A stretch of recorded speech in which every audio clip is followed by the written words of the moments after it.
Part 8. Drop Your Shit. Chapter 35. He who smelt it, dealt it. As we have already seen, our standards in life can dictate how we appreciate life, and if we need to tolerate life, it is often because of our standards which are getting in the way. If we live and let live, and drop all our standards completely, then we will not have those barriers in our way, and we should be able to handle everybody and every situation in life just as it is and just as it is not. By living and letting live, it doesn't mean we must tolerate every single thing which happens to us in life and to handle that like a martyr. But it does mean when we see people wearing whatever items of clothing they choose to wear, we don't prejudge those people and that situation, and we don't condemn those people for their fashion choices, because how much we take responsibility for other people and for their actions is purely down to us. Freedom in life dictates that those people have that choice. Freedom in life also dictates that we have a choice, no matter what situation we might find ourselves in. When things get on top of us, we may feel overwhelmed, and we may wonder where all this stuff came from.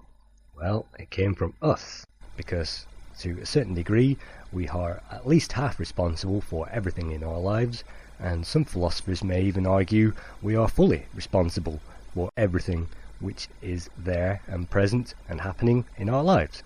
For example, taking a look at your present environment right now, you may be at home and your room may be full of items which you have acquired throughout your life, and you have picked up those items and brought them home, and the choice to do so was up to you. You may have learnt to drive a car, and it was your desire to learn to drive a car and to acquire a driver's license.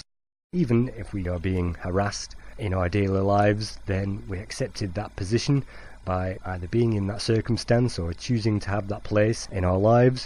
We chose that and how to handle that, and the rest is up to us.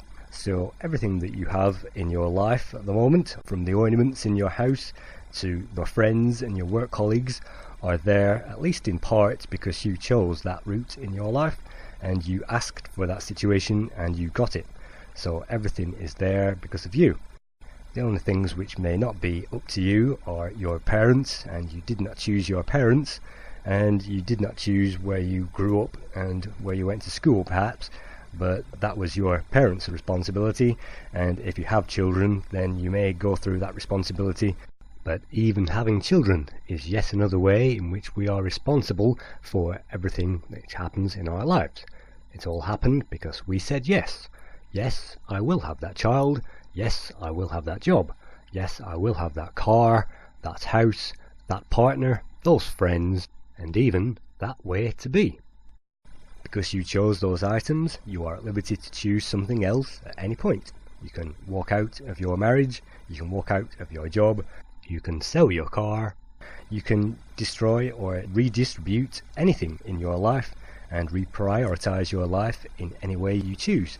It is up to you to choose your career path, and if you want to leave that career for another career path at any point, then that is up to you. So yes, it is possible to change at any point, any part of your life, given the fact that you put it there in the first place. Chapter 36. Defining stuff. At the end of the day, everything which you have in your life is just stuff. Things are just things, and whatever we attribute to those things, whether we turn those things into a colossal hill to climb, or whether we make those things very easy and natural to deal with, is to a certain degree up to us, depending on how much we take responsibility for those things and how much input we have into those things to transform them and mould them into other things. Imagine if the world was all created from the same stuff. Dirt, in other words, stuff that comes from the ground. If all the buildings were made from dirt, and all the plants and the trees were made from dirt, and all the peoples were made from dirt, then everything would be made from exactly the same stuff, and we can create stuff anytime we choose, because there is no lack of dirt on the planet, and we can transform things using that dirt into other things which resemble other things made out of dirt. In reality, life is a series of earthly produced resources created from the same material which makes the stars and the sun and the planets. We are made from the same material, and all the elements in the periodic table can also be found residing within our human bodies. So we are part of that stuff, and that stuff is part of us, just as those elements can be found in everything else which is alive or not alive on this planet. That stuff is all around us, and it is actually very common. There are 7 billion people walking around on the planet today. There are billions of cars, billions of apples, and billions of trees, and even billions of grains of sand on millions of beaches. All that stuff, whatever it is very, very common indeed. So common, in fact, that just one of those items is insignificant. It is just a piece of stuff. If we imagine that stuff is insignificant, we may label that stuff shit. Now, shit may have negative connotations when you think of the stuff that comes out of our rear ends, usually on a daily basis. Shit usually has a negative connotation that it is somehow bad, or at least unwanted to some degree. But flipping that coin over, we can see that shit is just shit. It is just stuff, and it doesn't mean anything. It is just a collection of things which happen to be there at the time. Shit happens is a phrase which gets bandied about, which means stuff happens all the time, and stuff is not significant in itself. It only becomes significant if we choose to make it significant. It reminds us that there really is no good stuff or bad stuff, right stuff or wrong stuff. It is all in the eye of the beholder. It is just stuff. It also reminds us that everything is temporary, and that stuff which has arisen is bound to fade, and stuff which has grown is bound to die. Around you right now, there are things which are growing into maturity, and there are things which are fading away. Those which have started must come to an end. But however you interpret that stuff, it is all an opportunity and a way to grow. Without that stuff happening, life may become very boring indeed, and although challenges may seem very difficult, a challenge, if risen to, can lead to the highest triumph. Shit happens reminds us that stuff happening is happening in chaos. It is happening all around the world, and most of it is unstoppable. We have only a very tiny influence on all that stuff happening, so much so that most of it happens beyond our control. The phrase also reminds us that there really is no point complaining and giving ourselves a hard time over stuff which is beyond our control. It is just stuff, and if we see that as stuff which is happening in chaos, then we may be able to let go of that stuff and appreciate that for what it is. And what it is just more stuff, more opportunities to grow, more things happening. Millions of things happen every single day, and so any one of those millions of things may seem pretty insignificant, although it may seem very significant to the person experiencing those things, maybe for the very first time. Again, stuff is either in the process of growing or fading away, so sometimes it can help to be the observer and just to observe those things arising and passing away, and then things may take on a different perspective. Usually, if we interfere with that stuff, we can't always stop it, but what we can do is to make that stuff take on a different path. So, although we cannot stop another person from doing anything, we may at least be able to deliver a message to them which they bear in mind, and that might leave an impression on their point of view. The amount of which you hold sway over another's mind is not entirely up to your control. It is in fact up to the other person, and they may choose to ignore your point of view completely. Because let's not forget, most of the stuff out there is in chaos and beyond our control. Stuff often has its own velocity, so sometimes it takes a tremendous effort to bring that thing to a stop, but much easier to divert that energy into another channel. This diversion and redistribution of energy is the exact same formula we use to encourage the child to clean up his room. Instead of commanding that child that that thing is wrong, we then encourage the child to have a race and to clean up that room to receive some kind of prestige or reward. Stuff is often very flexible in that way, and it is up to us how we choose to mould it. As we have discovered in previous chapters, we are the directors, so if we turn that into bigger stuff, then that is up to us. The more mind we give to that thing, the more attention we give to that thing, the more mud we throw at that thing, we will make that bigger, and the more we give that thing less of a mind and less of an intent, then that thing will hopefully be reduced in size and become smaller. Again, it is important to stress that ignorance is not bliss under any circumstances, so ignoring problems may not always be the wisest move to make, because doing so won't make that stuff necessarily go away, but sometimes acknowledging that stuff and letting that stuff run its own course in its own way is a way to encourage life rather than actively trying to defeat it. Stuff is not designed to tax or challenge you personally, unless you decide to challenge yourself by rising to the occasion. Stuff is just stuff. The world is not out to get you, and the world is certainly not against you and everything that you want to do. Personal attacks written in emails and text messages may in fact just be simply words that the other person is trying to deliver to either warn or encourage you, and interpreting that stuff as being very significant and serious, jumping upon that stuff may in fact give you the wrong end of the stick. If you use those words to make you wiser and stronger, then you have learnt and you have grown. If you use those words to make you more feeble, inadequate and weaker, then you have used those words to beat yourself up, and so stuff in that case is delivered a message of your own design. Words are just stuff, and as stuff they are very common, and they are very insignificant amongst all the other stuff. Mishandling stuff does not mean that you are inadequate, and it does not mean that you are not good enough. There may be things that you can do very easily and very adequately, and there are some things that you cannot do because you lack experience, patience or motivation. That kind of stuff can be handled with tender loving care, just like handling any relationship with tender loving care, and a little enthusiasm can go a long way into transforming your stuff from a very negative thing into a very positive one. If all else fails, a philosopher must stand back and measure how much that stuff is significant and how much of it is not.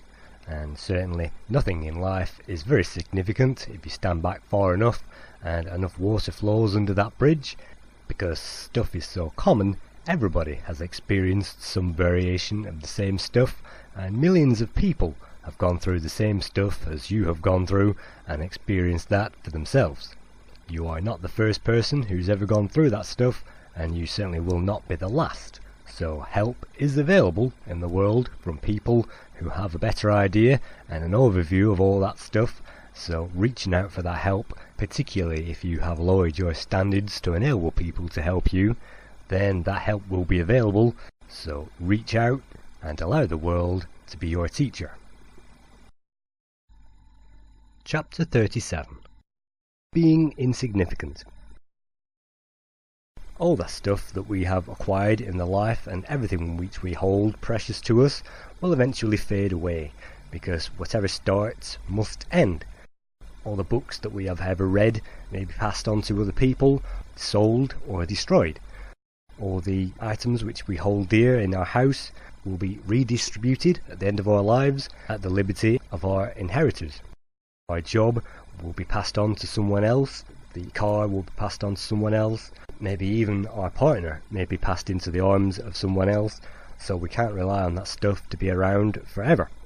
Let me put it to you like this. Before you were born, nobody ever knew you existed.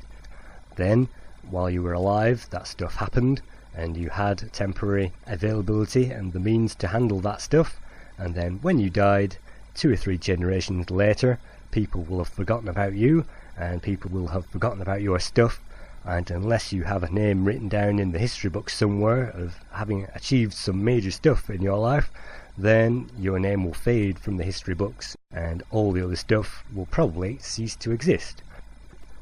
Given the fact that all these things will disappear or pass on or pass away at some point, including we ourselves, then all these things that we take for granted and moan and complain about on a day-to-day basis are simply temporary things. All those things will pass away just like storm clouds, and if it is raining at the moment, then surely at some point the sun will come out and things will look completely differently. So holding on to all those precious things doesn't make much of a difference if suddenly your house burns down or you have a flood and all that stuff is destroyed.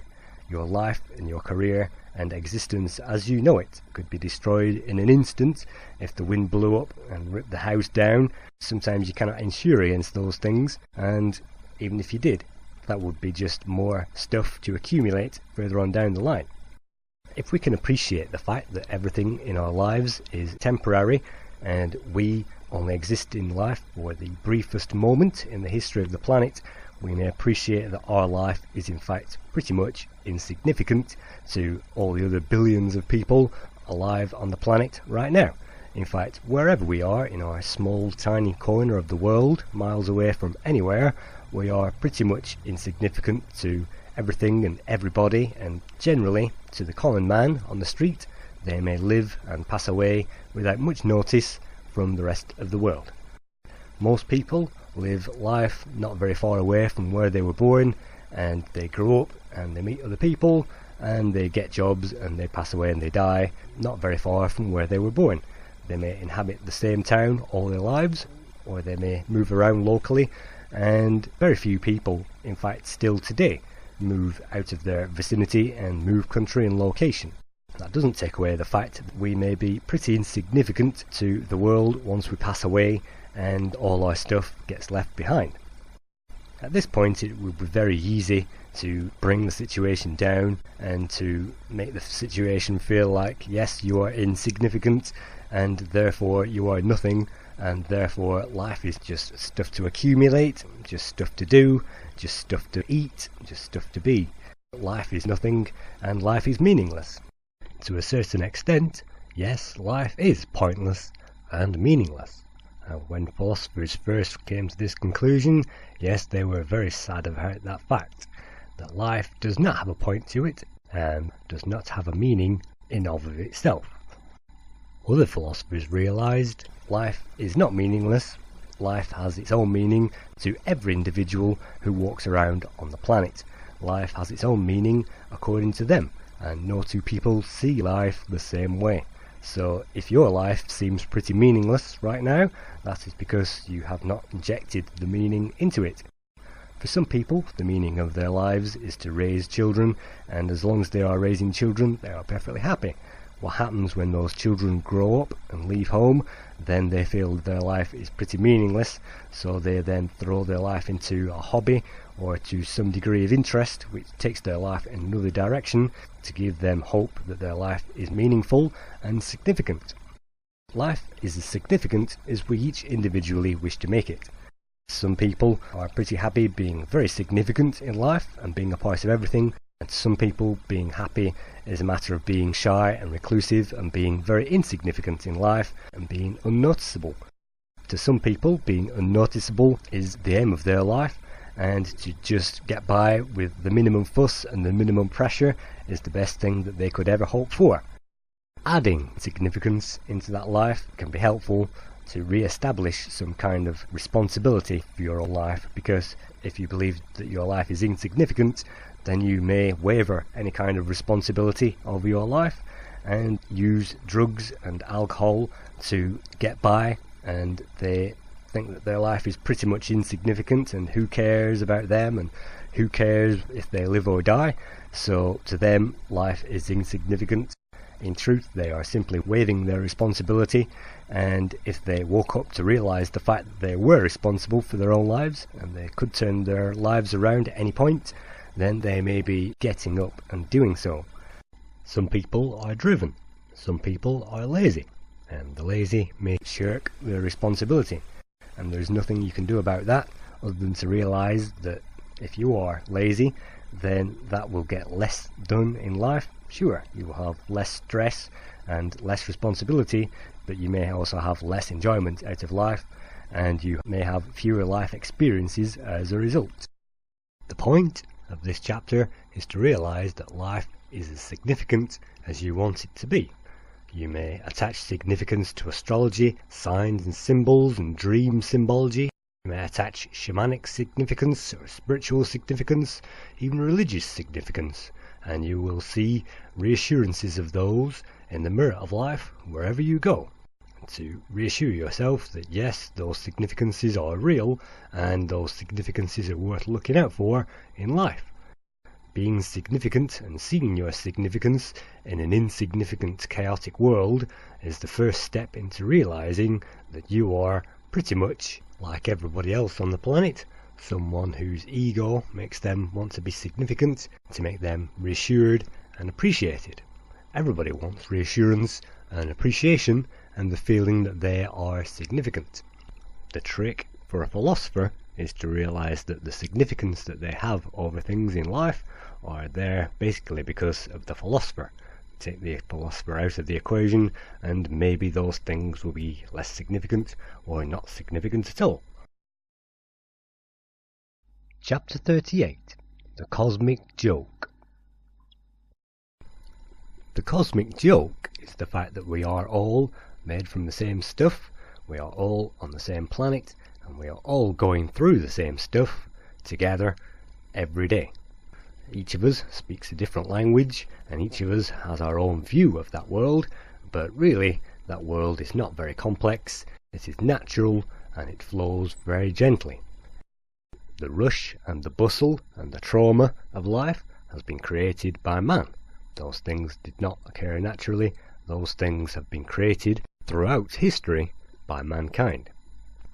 Those ideals and those unwritten laws in life do not actually exist. The only place they do exist is in the collective minds of human beings. For example, marriage does not exist.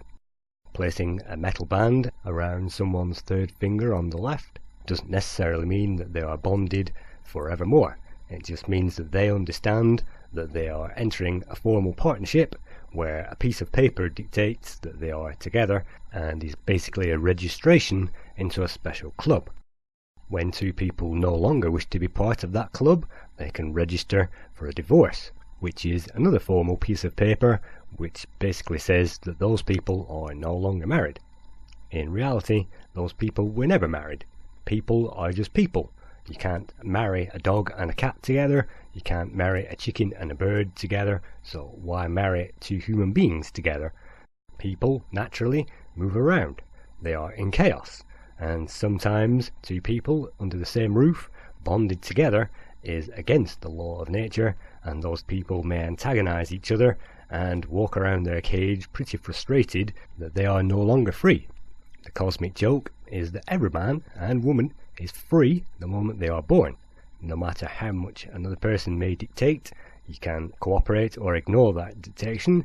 No matter how many laws are passed your way, you can either cooperate or ignore those laws. In fact, you are as free as you ever wanted to be. You can do anything you ever wanted to do, at any point and any moment. You can jump out of that boat and you can swim off to a new destination. But when the philosopher realizes that the grass seems greener on the other side, whereas in actual fact it's the same thing but slightly different, then you may realize that the world is just the same stuff, over and over and over again, different people with different faces facing the same stuff. That in itself is a joke. It is a joke that you were born when you were born. It is a joke that you had those parents, lived in that house, went to that school, had that environment. It's a joke that you have to put up with bad bosses and bad partnerships. It's a joke that you have to put up with mathematics and geometry at school. It's a joke that you have to put up with bullies even long after you leave school, who basically want something that they can't get, or they are simply not happy with the status quo. It's a joke that life throws at you day after day after day. Yet very few people recognise our existence, and after we pass away, very few people again will recognise our existence on this planet. How you combat that joke is up to you. Some people can run away and hide from that. Some people can tackle that head on. Some people can go around the corner. Some people can go behind. The way we approach any situation, the way we attach significance to any situation, and The patterns we see in any given situation are down to us. We are the actor. We set the stage, and so we can change those things and rearrange those things on the stage anytime we choose. The joke is that most people around the world think they are absolutely powerless to change anything in their lives, never mind anything in their world. They see themselves as an insignificant 1 in 7 billion people, and in a small corner of the world they think that their power is pretty minimal. In reality, their power is just as powerful as everyone else on the planet. In fact, everyone is just as powerful as the President of the USA, because anyone can write a letter to the President of the USA, and that President may act upon that letter and act on behalf of that person, so that person has in effect changed the world. The joke is that some people, driven by their ego, go after material power when they have all the power they need all along. Some people continuously look outside of themselves to gain respect, while inside they have no self-respect, and the joke is, well, if you don't have self-respect to begin with, and you don't love your own life, and you're not your own best friend to begin with, then you must be an enemy of your own self, and that isn't very helpful in life. The joke is that people beat themselves up over being not the perfect person, over being not normal, when the joke is everyone is normal. They may try to follow others' fashions and trends in society, they may listen to the same music, dress in socially acceptable clothing, but if they are not whole and complete on the inside, then there is no way they could ever have that gap filled by someone else externally. The more someone buys into consumer reality, consumes alcohol, which takes away the senses and makes someone depressed, because alcohol is a depressant, they consume depressant substances in their food as well, and caffeine is actually a high and a low, and so you will gain a small high followed by a long low. So many things in life, including soap operas and things you may see on TV, are actually designed to keep us suppressed and depressed and chained to everyday reality. In actuality, everybody already has everything they need. The chances of them being born at this time and in this space are infinitesimally huge, and yet they have life. They have clothing, they have some kind of food, they have some kind of existence on this planet, no matter where they may live, and so they have already won the lottery by way of being able to have and experience life in the first place. In that respect, you won. As soon as you were born, you won the chance of life, and in that respect you are always the winner and you are never the loser. During that life, each of us has gained life-changing experiences which has changed us into the person that we are today. Without those experiences, without learning perhaps sometimes the hard way, we wouldn't be where we are today, and so the joke is that often the things which don't destroy us make us stronger, and actually our worst trials can eventually turn into our greatest achievements. The cosmic joke, at its heart, is basically the fact that shit happens. Yes, stuff happens all the time, at a tremendously fast rate in chaos to a tremendously vast number of people and everything else which dwells on the planet. Stuff happens. As soon as the person realizes this, then they can move on.